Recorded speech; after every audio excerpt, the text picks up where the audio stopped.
Hi, this is Camina, and I am listening to the Brutally Delicious podcast.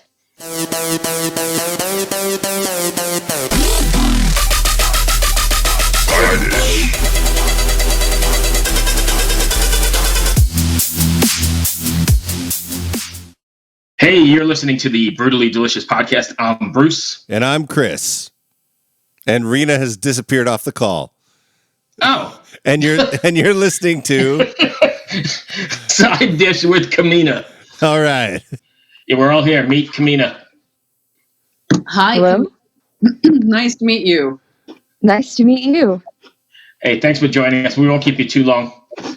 Hey, that's okay. I've been really actually looking forward to this a lot. I'm a big metal fan myself, and I couldn't believe when Lee reached out to me. I said, "You're kidding." So have you listened to this podcast before? I have. I checked it out immediately when she sent it to me. I wasn't aware of it before, but started. And you still agreed? I'm sorry? And you still agreed to do it? Yeah. I'm here, aren't I?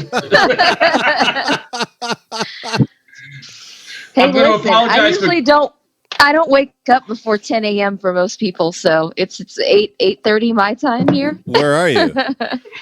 I'm in Santa Fe, New Mexico right now. Oh, wow. Nice. Yeah. What's the whole pandemic like in New Mexico? It's probably a lot different, right? Because it's so wide open.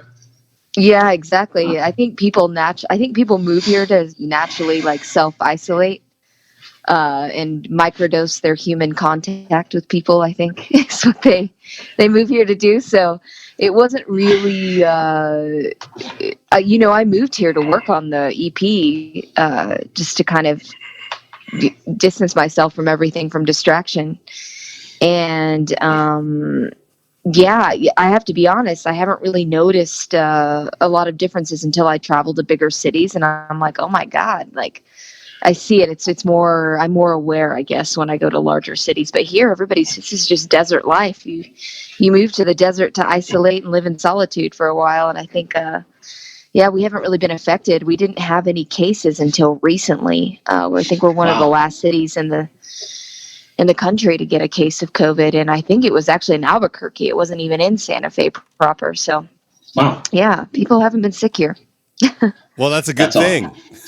Yeah, it is a good thing, and it's beautiful here. It's freezing cold now. I actually just flew in late last night from Los Angeles. Been working on the next EP, so just got here, and then just to do the time change, and I'm awake for this call. So happy to meet you guys. Well, thank you. Hey, Bruce, can you stop breathing heavily into the microphone? Oh, fuck you. Again, with a female, Bruce. Again. Riina, are you hearing it really, Riina? No, I'm not. Thank you. I think he's making this shit up. I'm not. I'm the guy in charge of recording this thing. I'm the one recording. I'm just trying to make it the best it can be here. Oh, seriously. I'm not wearing headphones, so maybe that's the reason I'm not picking it up. I don't know. Okay, so, Camina, yes. So, Camina, for those not familiar with your work, can you give us a 2-sentence boardroom pitch? 2 seconds more, like an elevator pitch. Yes, exactly.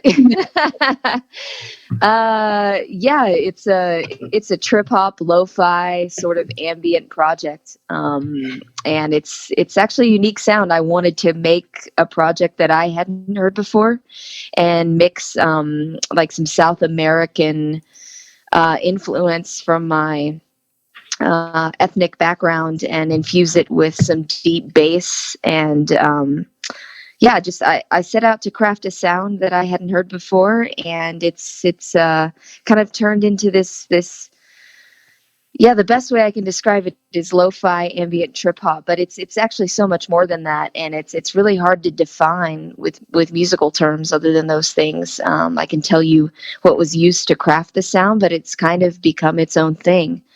So actually, that's a really hard question for me to still answer, even after all the press I've done for it.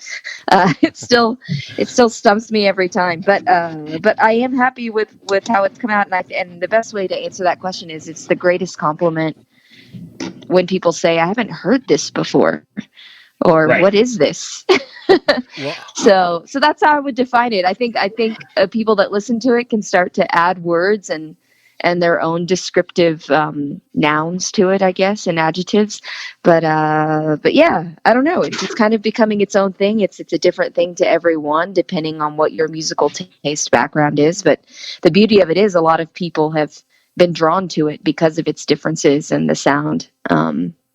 Which is great. And I think that's what led me to speaking to you guys this morning, which is a huge compliment. So Sure. I was listening to Forever and Always and watching the video. And the first thing that kind of popped out to me is I felt like I was watching like a new I Will Always Love You video. Or not I Will Always Love You. What's that Sinead O'Connor song that Prince wrote? Fuck. Nothing compares. Yeah, Nothing Compares to You. And I was just like, that's kind of what I felt like, a more modern version of it, because the video, like the cinematography, is just so kind of simple yet mesmerizing at the same time. Was that an intentional choice that you made, or did you have a cinematographer kind of deal with it and sketch it out? How did you go about with the video? Yeah. So I was supposed to make these videos in Los Angeles, and of course, back in May. And of course, COVID happened and everything was shut down. Productions were shut down. So I called an old friend of mine who I've known for 20 years, and I said, would you come to Santa Fe for a week and make 2 music videos with me? I have some ideas sketched out for this. And of course, budget is always an issue with making music videos. Yeah.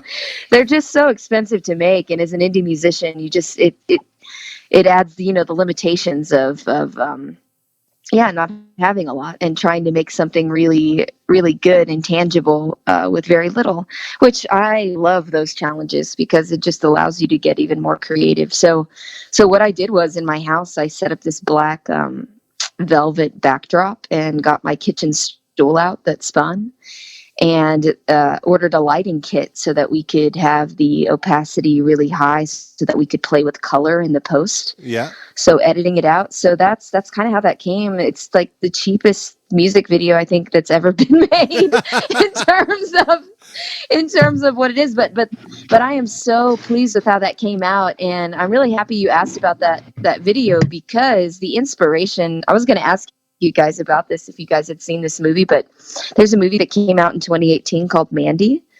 It's with Nicolas Cage. It was directed by Panos Cosmatos. Do you guys know about this movie? I don't know. I'm gonna have to watch I do it, not. though. I am shocked because it is the most metal thing I've ever seen in my life, and it is the greatest movie ever. And you guys need to see it ASAP. Well, I will. I'm writing it down as we speak.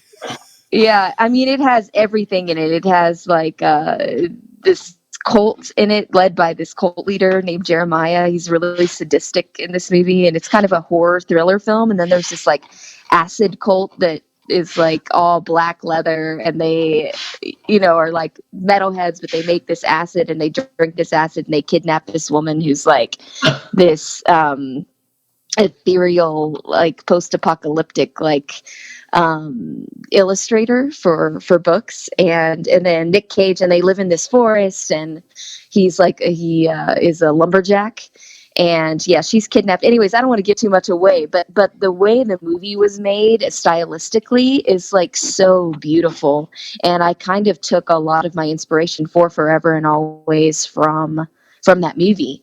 And because there's this one scene, they play a lot with color, and there's this one scene where her face kind of morphs into this back and forth between this cult leader and her.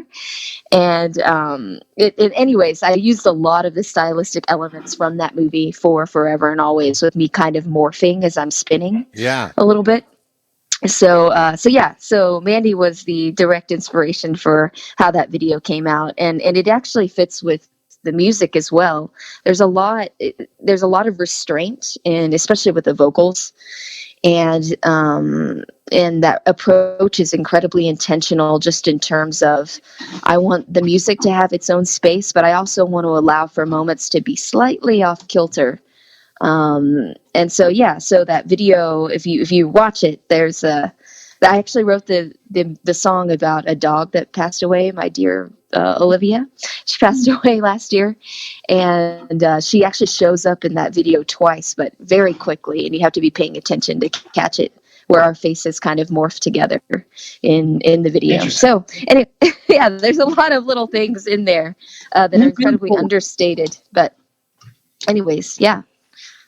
Yeah, I also love the track, and I love your sound. I think there's like this Portishead-y sort of, feel track at times, and like you even do this thing with your voice at like one point, which is very much what Beth Gibbons does. Like I'm sure it's not like intentional that she's more like pick that up, but it was just like original yet familiar moment in the vocals. But yeah, I really, really like that track, and the video is so cool. Thanks so much. Yeah, I'm a big Portishead fan, so that's a compliment. Thank you. One thing. What is your? Go ahead, Kris, sorry.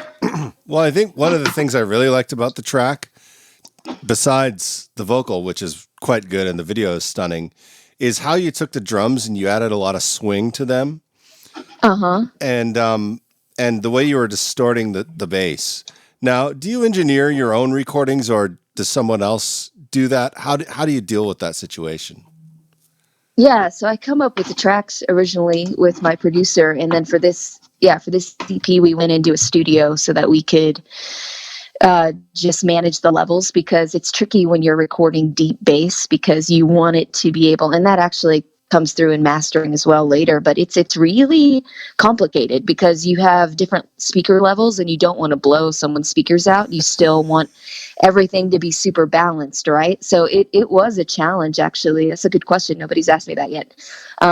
It's a challenge to get that deep bass sound, but have it be mixed properly with everything else going on. Yeah, I call as an audio engineer, I call that the blow up the car test. So yeah. Well, what's funny? After each track, I went into my car to listen to the mix. That's how the mixes were determined, based on the levels of my car speakers. Yeah. No, I don't doubt it, because cars are so bass heavy, generally speaking, at least modern cars. So like, you might be sitting in front of like some high end speakers in a studio. You're like, yeah, that's great. And then you get in your car, and like the windows are shaking. You're like, oh no, yeah. What the hell just happened? Yeah, exactly. And I noticed that right away, because there's a lot of distortion on the sub bass. And when I say distortion, I mean more saturation, so that you can hear it not just in low speakers, but also in regular speakers and earbuds or whatever, which I thought was quite smart. Oh, thank you. Yeah, we worked really hard, and to be honest, I still think it's too heavy. Oh no, it's great. I right now I'm sitting in like a room that's like quite flat, and it's the mix is great. It's really, really good. Oh, good. All right. Well, that's good to hear. Like, I still think it could have come down, but I'm a perfectionist, so I was like, oh, just give me 2 more decibels. Just bring it down to like stuff that people aren't going to hear, but I hear it. Yeah, right. Absolutely. But I started out as an engineer, so that's before I started playing music. So yeah. So I do know how to engineer, but I prefer not to do it with my own projects, because I'll never release anything if that's the case. That I understand. That I totally understand. Yeah. Yeah, you could, like, if you're mixing your own stuff, or you'll sit there and you'll be like, what if I do half a dB here and half a dB there? Oh, exactly. Yeah. It's torture. It's really torture for me. It's just like I'll never get anything done, because I'll just try to be perfecting everything. Well, yeah. And your focus changes too, and because you're part of everything about it, you have the ability to just be like, oh, I'm going to listen to just this quiet little background piece right now. And exactly. that's the only thing you can focus on, and it's too loud. And so you turn it down, and then you go in your car and you listen to it. You're like, well, where did it go? It's not there anymore. Yeah, exactly. Overfocused. Exactly. And then, it's sorry. Yeah. How do you feel about like if you have like sort of a limitless timeline to like redo your vocals? Because that's like the worst for me. If I have something that is like, I'll release it when I'm ready, I will never get the vocals done, because there's always been something that I want to fix that I'm sure everybody else and judge me as a singer by that half a second bit that is imperfect, Yeah. Well, I was a vocal performance major in school, so I sang opera. And so, like, I've been trained to not have anything be dissonant. You have to hit every note, you have to hit it in a certain way. And with this project, it was so fun for me because I personally find a lot of beauty in the imperfection of things. Right. And dissonance became sort of a theme vocally through every track. So like on Fly Away, the second track, I'm slightly flat on a few parts, and that was intentional. Even though that would normally drive someone like me absolutely nuts, it was a way for me to communicate just the pain in that song. Right. And so I've used it as a technique. I used imperfections as techniques to kind of drive a message through. And some of my favorite artists are not the best vocalists either. Like Neil Young is a really good example. Amen. Love it. And I'm a massive Neil Young fan, and I feel like you have to be willing to let those things go. I think for the artistry, for the emotion or whatever you're trying to convey come through. And I think some of the most beautiful things I've ever heard have those elements in it, and it adds a human experience to it. We're not perfect as people, as individuals, as artists especially.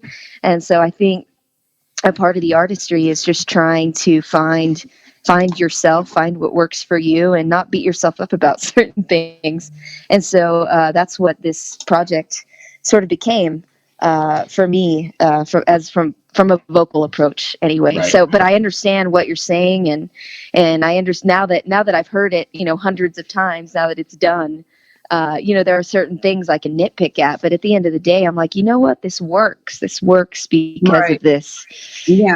I think R&B does that quite a bit, where they come up, especially when they're doing runs, it's intentionally slightly flat. And like you say, it creates that element of kind of yearning or pain or however you want to say it. Yeah, exactly. Because if you do something too perfect, like there are a few takes that I've done that I did over and over, but I ended up using the first vocal take for Fly Away specifically it was the first one we used. And then I heard the flat parts and I was like, let's try and perfect it. And then I went back and listened to the perfect take, and I was like, this just doesn't have the emotion or the rawness I want in it. So we ended up going back and using the first one for that reason. But yeah, Forever and Always is probably the most R&B attempt I made on the entire EP.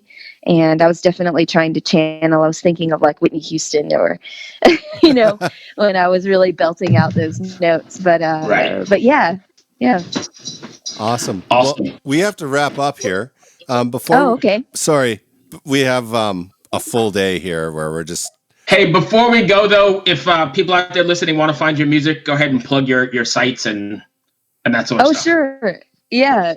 If you want to hear more of Camina, you can go to caminamusic.com. And I constantly update that website with new news and videos and music. But I'm on Spotify, iTunes, and every other streaming service, Bandcamp and SoundCloud. So you're pretty active social media wise? Oh yeah, social media wise, I'm Camina Music on all channels. So Instagram, Facebook, Twitter, it's Camina Music.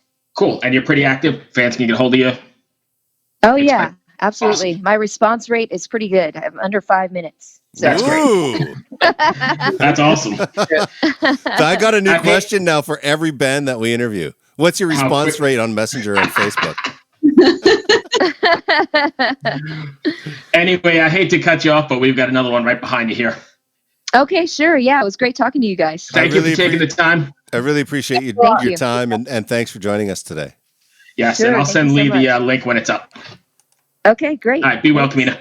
Take care. Thank you, you too. Bye-bye.